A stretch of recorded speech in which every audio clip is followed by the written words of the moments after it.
នៅពេលដែលយើងហាត់រៀនទទួលបានចំណេះដឹងមួយចំនួនហើយពេលនោះយើងក៏ចាប់ផ្ដើមបញ្ឈប់ការសិក្សារបស់យើងឬក៏យើង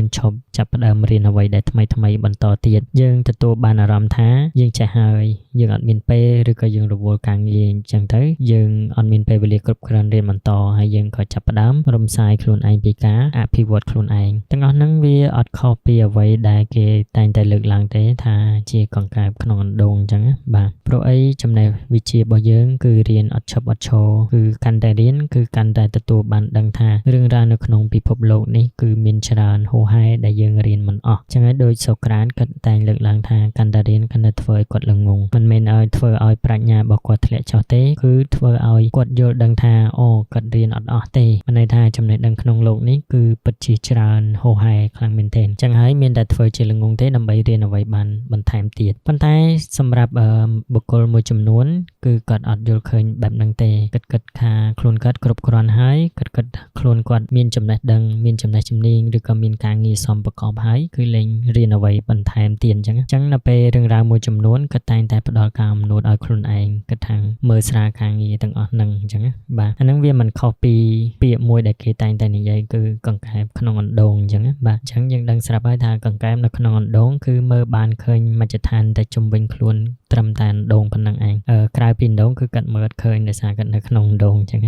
ថ្ងៃនេះខ្ញុំនឹងនិទានរឿងអប់រំមួយគឺចំណងជើងកង្កែបក្នុងអណ្ដូងនៅកន្លែងមួយគ្របដណ្ដប់ដោយស្មៅដ៏ក្រាស់មានអណ្ដូងមួយដែលគេឈប់ប្រើយូរមកហើយនៅក្នុងអណ្ដូងនោះមានកង្កែបមួយក្បាលរស់នៅជាប្រចាំមានថ្ងៃមួយវាលោតឡើងមកសម្រាកនៅលើមាត់អណ្ដូងក៏ប្រទះឃើញអណ្ដើកសមុទ្រមួយក្បាលទំនងជាវង្វេងផ្លូវកំពុងវាសម្ដៅទៅកាន់មាត់អណ្ដូងរបស់វាស្នាក់អាស្រ័យនោះឃើញដូច្នេះកង្កែបសែនត្រេកអរយ៉ាងខ្លាំងហើយវាក៏បានស្រែកថាវាឲ្យលឿនមកវាឲ្យលឿនមកឯងមើលនេះឃើញទេនេះជាឋានសួគ៌របស់យើងណាអណ្ដើកវាក៏បានវាមកកាន់មាត់អណ្ដូងហើយក៏ដកកមើលទៅក្នុងអណ្ដូងវាឃើញអណ្ដូងដែលគ្មានទឹកហូរចេញចូលតតែសោះដុះស្លែឡើងខៀវស្រងាត់និងចិត្តរីងទឹកអស់ទៅទៀតហើយកង្កែបក៏បានបន្តនិយាយទៀតថាឯងប្រហែលជាមិនធ្លាប់ទទួលបានសេចក្តីសុខក្នុងសភាពដូចជាយើងបែបនេះនៅឡើយទេមើលទៅពេលប្រឡប់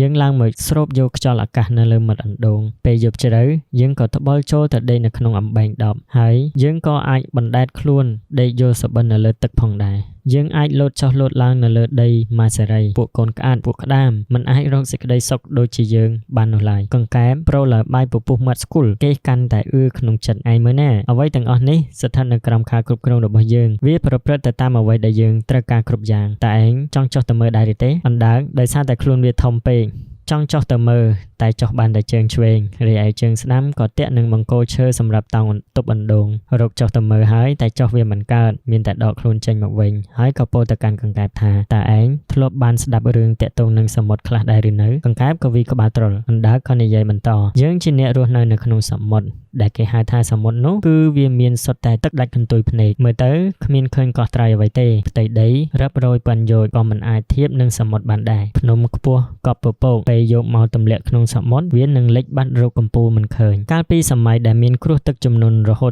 ដល់9ឆ្នាំទឹកសមុទ្រក៏មិនបានឡើងសំបីតែមួយចង្អាមហើយកាលពីសម័យដែលមានគ្រោះរីងស្ងួតចំនួន7ឆ្នាំក៏ទឹកសមុទ្រមិនបានស្រកបន្តិចណាសោះយើងរស់នៅក្នុងសមុទ្រប្រកបដោយសេរីភាពយ៉ាងពេញបរិបូរណ៍គ្មានអ្វីមករារាំងសង្កត់សង្កិនបន្តិចឡើយតែឯងយល់យ៉ាងណាដែរអំពីសេចក្តីសុខនៅក្នុងសមុទ្របែបនេះកង្កែបស្ដាប់ហើយបើកភ្នែកលេចឡក់និយាយមិនចេញមានអារម្មណ៍ថាអួលណែនបាទធ្លាប់តែអួតគេដល់ពេលគេអួតមកវិញឆ្អែត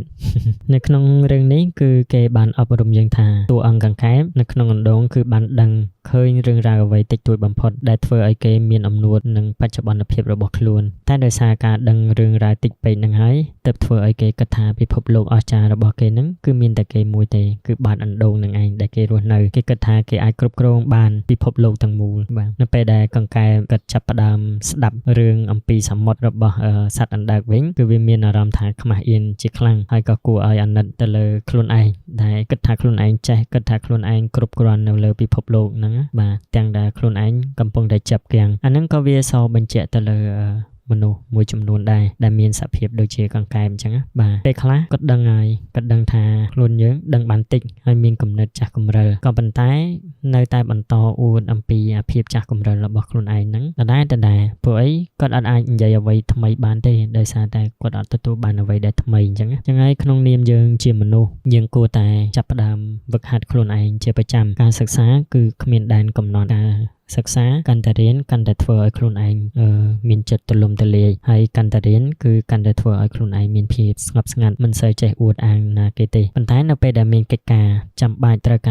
ការវត្តមានរបស់យើងគឺយើងអាចទៅបំពេញបាននេះហើយវាជាភាពធំធេងនៃចំណេះដឹងនិងបញ្ញារបស់មនុស្សគឺការសិក្សានឹងឯងសិក្សាគឺគ្មានដែនបញ្ចប់ការសិក្សាបានខ្ពង់ខ្ពស់ធ្វើឲ្យ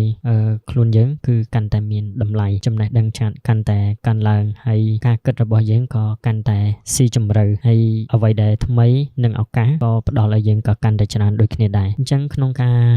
ស្ដាប់រឿងនីតិនេះថ្មីត្បិតតែវាអត្ថន័យខ្លីៗប៉ុន្តែក៏វា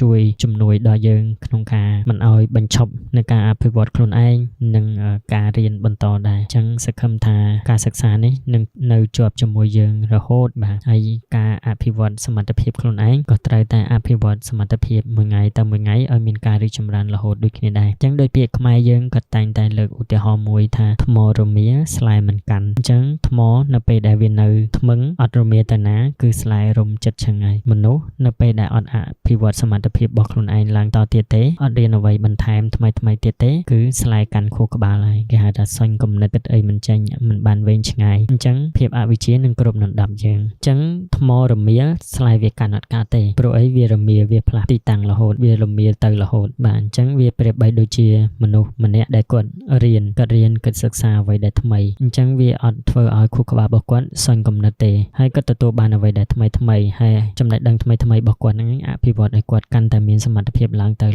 ហើយធ្វើឲ្យជីវិតរបស់គាត់មានតម្លៃទៅ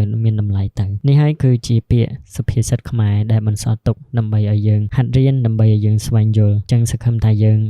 កុំបោះបង់ការសិក្សាខ្ញុំសូមលើកទឹកចិត្តឲ្យយើងទាំងអស់គ្នានឹងតិចក្តីច្រើនក្តីក៏យើងត្រូវតែសិក្សារៀនជាប្រចាំបាទសភៅក៏យើងត្រូវតែអានជាប្រចាំ5នាទី10នាទីដើម្បីជំនួយដល់ខួរក្បាលរបស់យើងអញ្ចឹងសង្ឃឹមថាខ្ញុំចែករំលែកនេះវាជាធម្មទានមួយដើម្បីផ្ដល់ចែកជូនគ្នាសង្ឃឹមថាបើខ្ញុំបកស្រាយទៅមានការលើសលួសខ្វះខាតអីសូមមេត្តាខន្តីអភ័យទោសបាទសូមអរគុណជួបគ្នាវីដេអូក្រោយ